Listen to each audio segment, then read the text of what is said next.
आज पढ़ेंगे हम गुणोत्तर श्रेणी यानी जियोमेट्रिकल प्रोग्रेशन। तो इसे समझने के लिए पहले हमें जानना होगा कि अनुक्रम क्या होता है।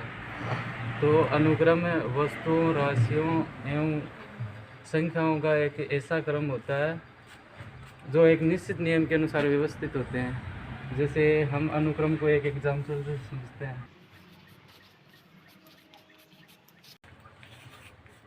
जैसे एक ये एग्जांपल है 2, 4, 6, 8 और आगे भी ऐसे 10, 12 है ऐसे।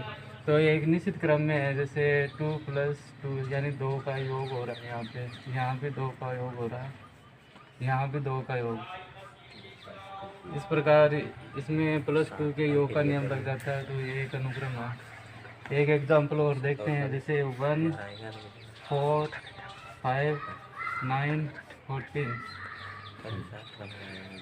ये देखो इसके अंदर 1 + 4 दो दो योग, दो संख्याओं के योग से अगला पद प्राप्त हो रहा है यानी 5। यहाँ देखो 4 + 5 9। इस प्रकार इसमें भी एक नियम लग रहा है, इसलिए ये भी एक अनुक्रम है। गुणोत्तर श्रेणी यानी इसको शॉर्ट में जिपी भी बोलते हैं। तो गुणोत्तर श्रेणी क्या होती है उसकी डेफिनेशन देखते हैं। तो ऐसा अनुक्रम जिनमें दो क्रमागत पदों का अनुपात समान हो तो वह एक गुणोत्तर श्रेणी होती है। जैसे एक एग्जाम्पल से समझते हैं। देख लो, यहीं देख लो 2, 4, 8, 16 ऐसे आगे। तो इसमें देखो क्रमागत पद 1, 2, इनका अनुपात, फिर इनका अनुपात, फिर इनका अनुपात। देखो यहाँ 4/2, 8/4, 16/8 यानी ये अनुपात आ रहा है 2, 2, 2। तो इनमें क्रमागत पदों का अनुपात समान आ रहा है, इसलिए एक गुणोत्तर श्रेणी है। ऐसे ही और एग्जाम्पल देख लेते हैं। जैसे यहाँ 3, 9, 27 आगे भी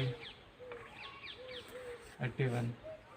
फिर देखो इनमें देखो दो क्रमागत पद यानी 9/3, 27/9, 81/27। इस तरह इसमें भी 3, 3, 3 यानी क्रमागत पदों का अनुपात समान आ रहा है, इसलिए एक गुणोत्तर श्रेणी है। अब गुणोत्तर श्रेणी के कुछ महत्वपूर्ण सूत्र हैं, उनको देख लेते हैं। तो गुणोत्तर श्रेणी का पहला सूत्र है कि गुणोत्तर श्रेणी में nवां पद ज्ञात करना। तो nवां पद यानी इसको Tn से लिखते हैं। तो इसका सूत्र है a × r⁻n-1। यहाँ Tn यानी nवां पद हो जाएगा, a यहाँ प्रथम पद हो जाता है और r ये सारों अनुपात हो जाएगा, n पदों की संख्या हो जाएगी। तो यह है गुणोत्तर श्रेणी का nवां पद ज्ञात करने का सूत्र है। तो इसके लिए भी एक एग्जाम्पल देखते हैं। अब ये एग्जाम्पल देख लेते हैं। तो देखो इसमें 10वां पद ज्ञात करना, ये एक गुणोत्तर श्रेणी है। पहले देखते हैं ये गुणोत्तर श्रेणी थी। इनमें दो क्रमागत पद यानी 1/4, 1/2। तो देखो यहाँ 1/4, 2/1 और यहाँ 1/8, 4/1 यानी 1/2। यहाँ भी हो जाएगा 1/2। तो ये श्रेणी गुणोत्तर श्रेणी है। अब इसमें एक ये सूत्र लगाते हैं 10वां पद ज्ञात करने के लिए। तो यहाँ पर T10 = a यहाँ प्रथम पद हो जाएगा यानी 1/2। यहाँ r सारों अनुपात अभी निकाला था 1/2। n यानी 10 और -1। अब इसको सरल कर लेंगे तो ये हो जाएगा 1/2 इंटू 1/2⁹। तो ये हो जाएगा 1/2⁴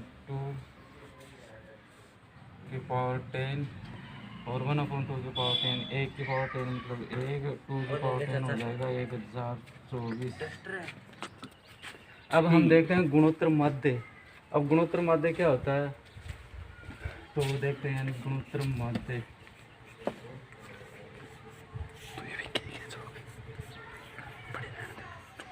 इसको शॉर्ट में GM से लिखते हैं। तो 3 या 3 से अधिक राशियाँ गुणोत्तर श्रेणी में होती हैं तो उनके बीच सभी राशियाँ गुणोत्तर श्रेणी में कहलाती हैं। जैसे ये ए है, यहाँ पर G, यहाँ पर G, तो इसका गुणोत्तर मध्य देखते हैं क्या होगा। अब गुणोत्तर श्रेणी की डेफिनेशन से देखिए, इनका अनुपात निकालते हैं, यानी G/A ये बराबर होना चाहिए B/G, यानी इनका सारानुपात सेम होगा।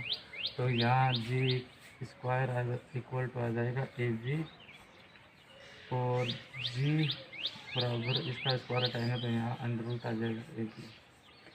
तो ये आपका गुणोत्तर माध्य हो जाता है दो संख्या। अब देखते हैं कि दो राशियों के मध्य n गुणोत्तर माध्य ज्ञात करना।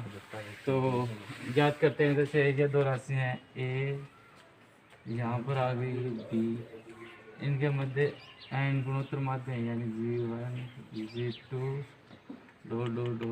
Gn। तो इसके लिए ज्ञात करते हैं। तो पहले इसमें देखो पद कितने हैं, पदों की संख्या कितनी है।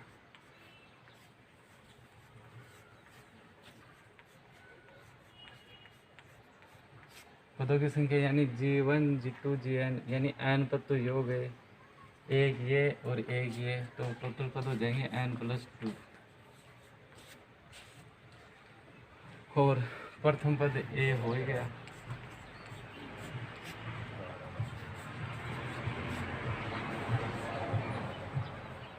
और सार्वनुपात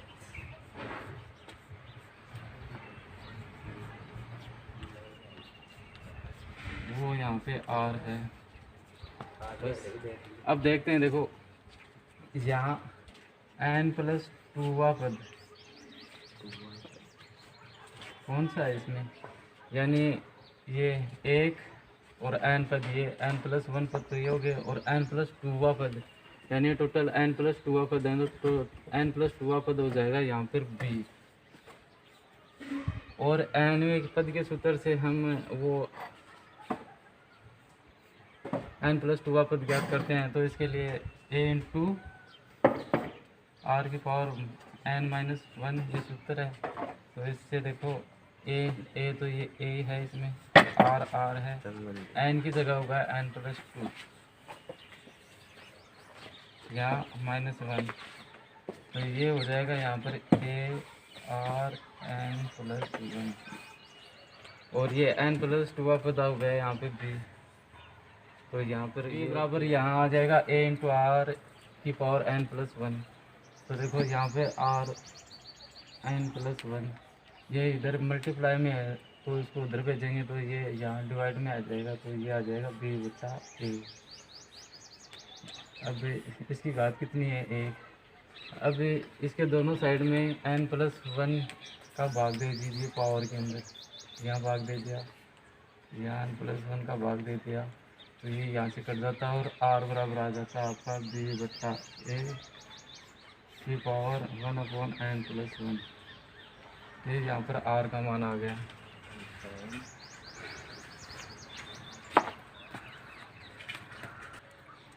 अब कोई भी गुणोत्तर श्रेणी है उसमें पद किस प्रकार होते हैं, देखो पहले आता है A, फिर आता है AR, फिर AR², फिर AR³, इस तरह से आगे भी इससे लास्ट पद आ जाएगा यहाँ पर A × R⁻n। तो प्रथम पद तो हमने देखो पहले ये लिखा था, इनके मध्य हमें G1 G2 और Gn इनके मान ज्ञात करने थे। तो यहाँ पर देखो प्रथम पद तो इसमें ये हो जाता है, दूसरे में ये G1 निकालना है हमें, तो ये क्या हो जाएगा, दूसरा AR, और R का मान अभी निकाला है हमने, तो यहाँ A × B/A 1/n+1 यह आ जाएगा G1।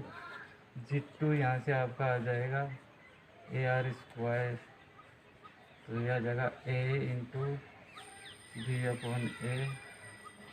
यहाँ आ जाएगा 2n+1। ऐसे ही आगे Gn, ए आर की पावर एन, यह जगह ए इंटू बी बट्टा A N upon N plus one. तो इस तरह आप एक गुणोत्तर श्रेणी में G1 G2 Gn सभी माध्य ज्ञात कर सकते हैं। अब दो सूत्र हो गए, एक तो एन वापस ज्ञात करने का और एक गुणोत्तर माध्य ज्ञात करने का। अब तीसरा सूत्र देखते हैं गुणोत्तर श्रेणी में एन पदों का योगफल ज्ञात करना। तो इसके लिए सूत्र है एस एन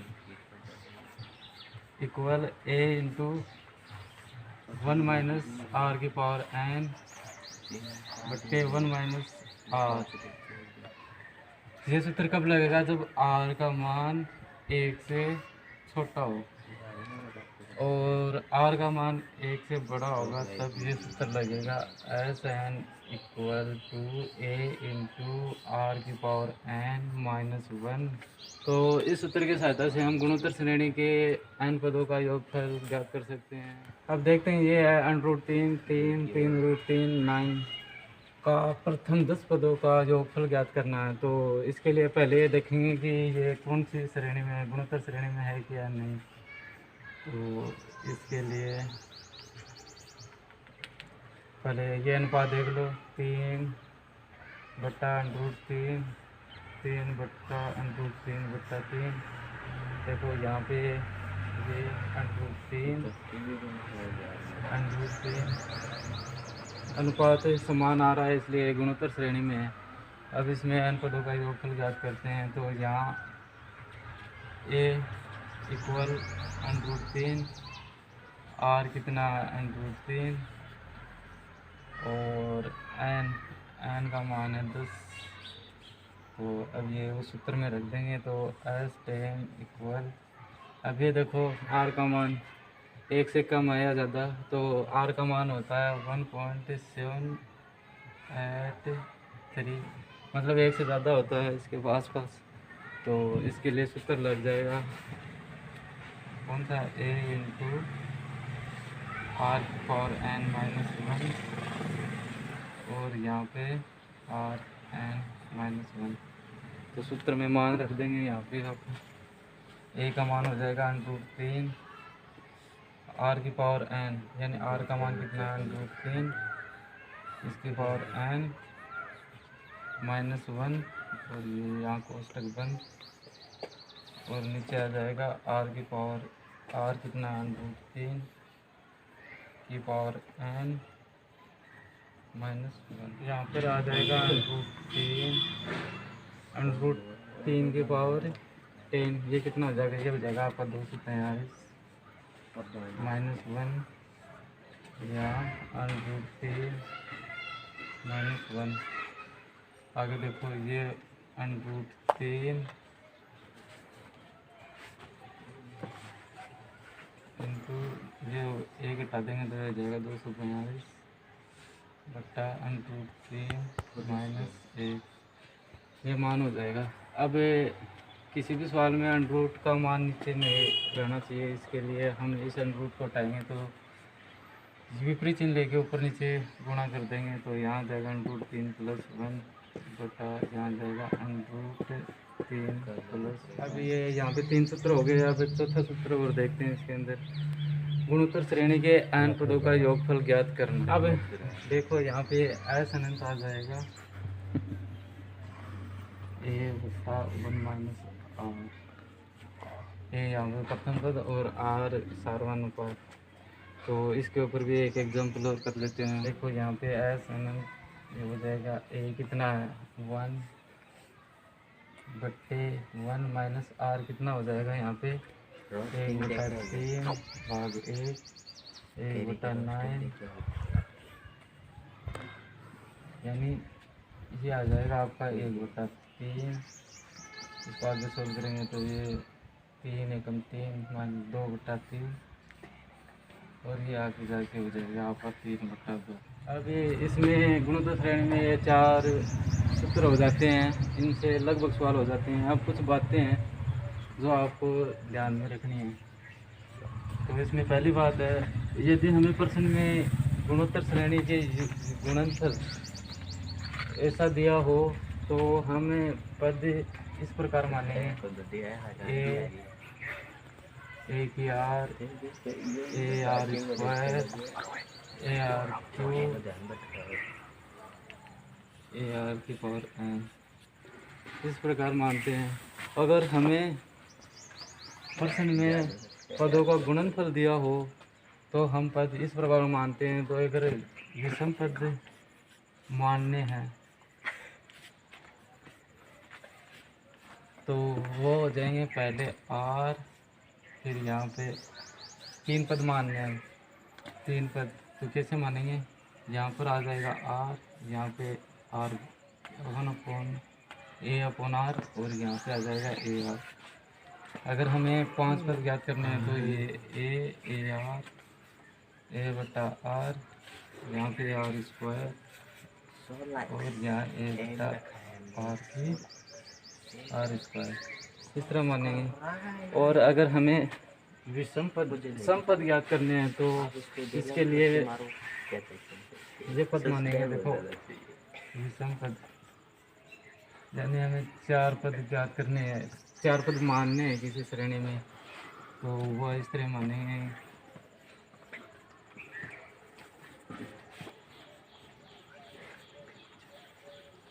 वो ए आर और ए बटा आर, यहाँ पे हो जाएगा ए आर क्यूब, और यहाँ हो जाएगा ए बटा आर क्यूब। अगर 6 पद मानने हैं तो ये पद मानेंगे हम, यहाँ पे ए बटा आर है, यहाँ ए आर, यहाँ ए आर क्यूब, और ए आर की पावर 5, और यहाँ जाएगा ए आर क्यूब और ए आर 5। तो ये 6 पद हो गए, 3 3 6। और दूसरी बात ये देखते हैं कि हमें अगर एक गुणोत्तर श्रेणी में अंत से एनवा पद दे रखा हो या पीवा पद दे रखा हो, तो वो शुरू से एन प्लस पी माइनस 1वां पद होगा। जैसे एक एग्जाम्पल जैसे देखते हैं तो यहाँ 2 4 8 16 ऐसे आगे 32 64 ये हैं। अगर हमें ये दे रखा हो कि किसी गुणोत्तर श्रेणी में अंत से दूसरा पद 32 है, तो ये शुरू से कौन सा पद होगा, तो इसके लिए सूत्र लगा देंगे एन एन यानी पदों की संख्या कितनी है 6, और पीवा पद यानी पीछे से दूसरा पद 2 -1 -2 आ गया यहाँ पे -p + 1, तो ये हो जाएगा -2 + 1 यानी कितने हो गए, 6 में से 2 गए 4, यानी शुरू से कौन सा पद हो जाएगा ये 5वां। 1 2 3 4 5 ये है। और अब इसमें अंतिम बात और देखते हैं, समांतर श्रेणी का गुणोत्तर माध्य, समांतर श्रेणी का समांतर माध्य। अब ये एक प्रश्न है, एग्जाम्पल है, इसको कर लेते हैं हम। देखो जी हम यानी गुणोत्तर श्रेणी में 3 संख्या ज्ञात करनी है जिनका गुणनफल 1000 तथा योगफल 35 दे रखा है। अब मैंने पीछे बताया था कि अगर प्रश्न में गुणनफल दिया रखा हो तो 3 संख्या इस प्रकार मानते हैं। विषम संख्या है तो ये ए आर और ए बटा आर। अब इनका गुणनफल दे रखा है 1000, तो इनको गुणा कर देंगे तो ये आ जाएगा आपके पास 1000। अब आर से यहाँ आर कट जाएगा, ये हो जाएगा ए क्यूब 1000, और ए यहाँ क्यूब घटाएंगे तो ये आ जाएगा 10, यहाँ ए का मान आ जाता है 10। अब इनका योगफल दे रखा है संख्याओं का ए बटा R, A plus A R, इनका योगफल दे रखा है 35। तो इसमें ए का मान रख देंगे, जैसे 10 बटा आर प्लस 10 आर। अब इसको आगे सरल करेंगे तो देखो यहाँ पे लघुत्तम ले लीजिए, इनका लघुत्तम आ जाएगा आर का भाग देंगे आर में एक बार, तो ए को करेंगे 10 से मल्टीप्लाई, तो ये होगा 10 प्लस यहाँ एक है इनके बट्टे में, तो ए का भाग देंगे आर में, तो आ जाएगा आर। आर को 10 से मल्टीप्लाई कर देंगे तो ये हो जाएगा 10 आर प्लस यहाँ एक है, ए का भाग देंगे आर में और आर को मल्टीप्लाई कर देंगे 10 आर से, तो ये हो जाएगा 10 आर स्क्वायर बराबर 35।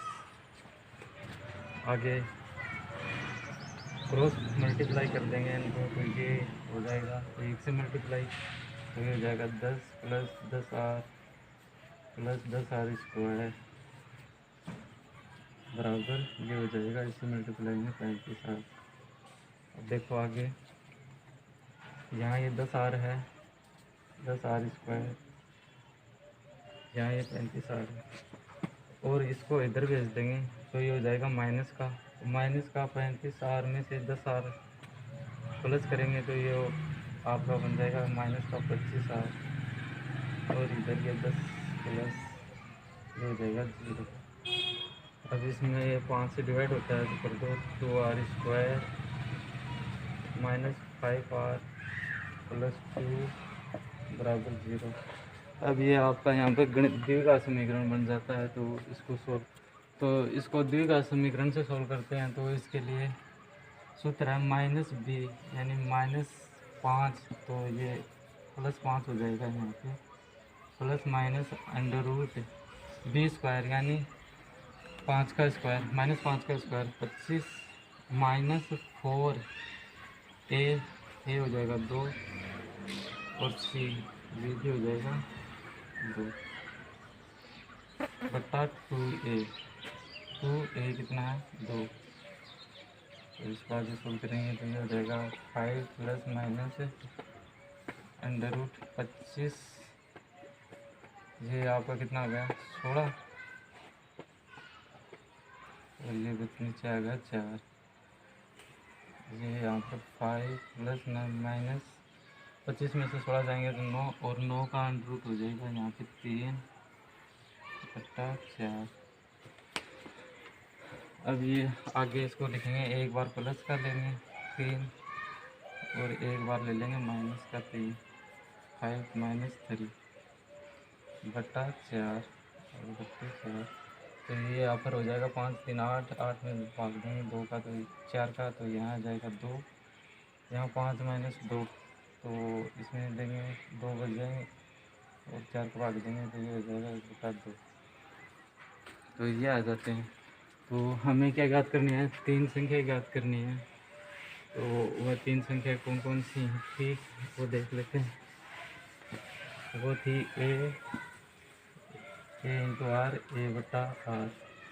तो ए का मान हमारे पास आया था कितना आया था, यहाँ ए का मान हमारे पास आया था 10, और ये ए इंटू आर, आर हमारे पास 2 है तो ये हो गया यहाँ पे 20, और यहाँ ए का मान 10 था, यहाँ 2 है तो ये आ जाएगा 5। इस प्रकार वो संख्या ये आ जाएंगे। आज के वीडियो में बस इतना ही।